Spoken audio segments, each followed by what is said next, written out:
அன்பான மேட்டூர் தொகுதி உறவுகளே, இந்த மண்ணில் பிறந்த ஒவ்வொரு தமிழனுக்கும் தமிழச்சிக்கும் என் வீர வணக்கம். நான் உங்கள் சகோதரி வித்யா வீரப்பன். இந்த மண்ணின் உரிமைக்காகவும் தமிழர் பெருமைக்காகவும் நாம் தமிழர் கட்சி சார்பாக இன்று உங்கள் முன்னால் நிற்கிறேன். மேட்டூர் என்றால் காவிரி, மேட்டூக்கு விவசாயம், மேட்டூர் என்றால் உழைக்கும் தமிழர் பெருமை. ஆனால் இவ்வளவு வளம் கொண்ட இந்த மண்ணில் இன்று எத்தனை பிரச்சனைகள்.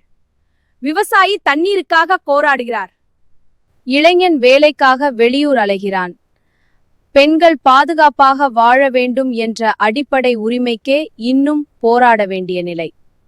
எத்தனை ஆண்டுகளாக இதே கட்சிகள் வந்து வாக்கு கேட்கின்றன, எத்தனை வாக்குறுதிகள் கொடுத்தார்கள். ஆனால் மேட்டூர் முழுமையாக மாறியதா? இல்ல. ஏன் தெரியுமா? இந்த மண்ணை ஆள வந்தவர்கள் இந்த மண்ணின் மக்களை நினைக்கவில்லை. அவர்கள் அதிகாரத்தை நினைத்தார்கள், அவர்கள் பணத்தை நினைத்தார்கள். தமிழன் தனது மண்ணில் தலை நிமிர்ந்து வாழ வேண்டும், விவசாயி கடன் இல்லாமல் சிரித்த முகத்துடன் இருக்க வேண்டும், இளைஞன் வேலைக்காக வெளியூர் போக வேண்டிய நிலை இல்லாமல் இங்கிருந்தே வேலை செய்ய வேண்டும். அதற்காகவே நான் ஒருத்தி மட்டும் வெல்ல வேண்டியதல்ல, மேட்டூர் மக்களின் குரல் வெல்ல வேண்டும்.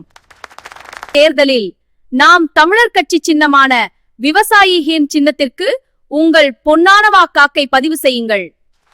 மேட்டூரிலிருந்து ஒரு புதிய அரசியல் எழ வேண்டும், தமிழர் அரசியல் வெல்ல வேண்டும், இந்த மண்ணின் மக்கள் எழுந்து நிற்க வேண்டும். வாழ்க தமிழ், வளர்க தமிழர், நாம் தமிழர்.